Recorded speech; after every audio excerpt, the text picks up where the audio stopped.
Chof Ches Sivan, 85 years, brings me at least back to Chof Ches Sivan, Tafshin Nun Aleph, Yovel Shonim. The Rebbe then distributed a kuntras, and a very special kuntras because it wasn't just sichas or mamorim, but it was actually a description of the Rebbe's journey. And in many ways, that's what Chof Ches Sivan is. It's a very personal Yom Tov. It's the Yom Tov when the Rebbe himself was rescued. It was not something sort of a natural Yom Tov per se, but it came, I think, starting from a Sarusa de Tata, but then also the Rebbe himself commented about it when Rabbi Meir Harley got up to announce it by farbrengens, and the Rebbe said, Ishu Beisoi, pointing out how it was the Rebbe and his family. And in that sense, Chof Ches Sivan definitely has a personal element.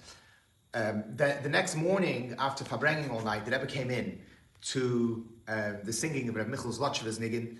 It was a very special moment.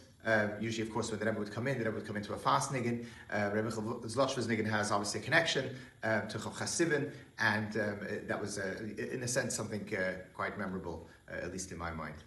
The sicha, which the Rebbe spoke, the Rebbe said then something interesting, and the reason why the Rebbe said a sicha, and then they said there's going to be, the Gaba announced, and there's going to be a hepsik, and the idea is that the Rebbe had fasted all day, so the Rebbe should go up and eat, and then the Rebbe would come down and give out the kuntras. But the Rebbe did not respond that way, and the Rebbe said, we're going to continue speaking, and that's what the Rebbe did. The Rebbe said another sicha, a remarkable sicha that was later became the basis of kuntras based on Rebbe Babel.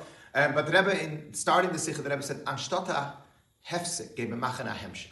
And I think, as in so many things that the Rebbe said, which you can take them literally at that time, but also take them in a more figurative way, that concept, Chof Ches Sivan, and then as we go on to Gimel Tammuz, especially today when we look at it, when it's not a hefsik, it's a hemshich, which means if we want, we're able to live with the Rebbe in a very, very real way. I'm reminded of another vort that I heard from the Rebbe, I think a year or two before that, where the Rebbe was saying in the middle of a sicha about giving something over to everybody, and then the Rebbe said, you give it over to everybody, both these that are present and not present, and then the Rebbe said, there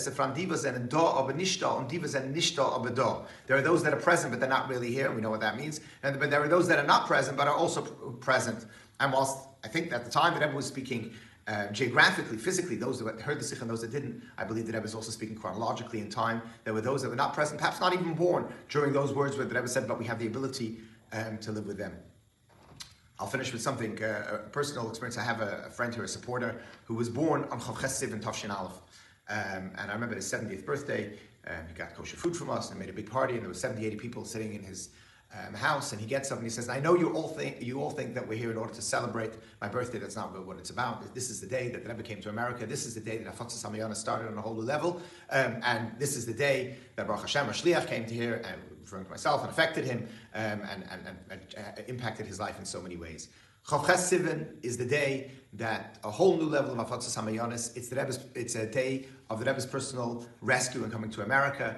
And as Chof Ches Sivan then moves over to Gimel Tammuz, it's the day that even though Mizen Nish Gewen Da, Mekenen Zayin Da, and we're able to have not a hefsek chas v'shalom, but a hemshech, biz gula mitzvah shlema. Thank you.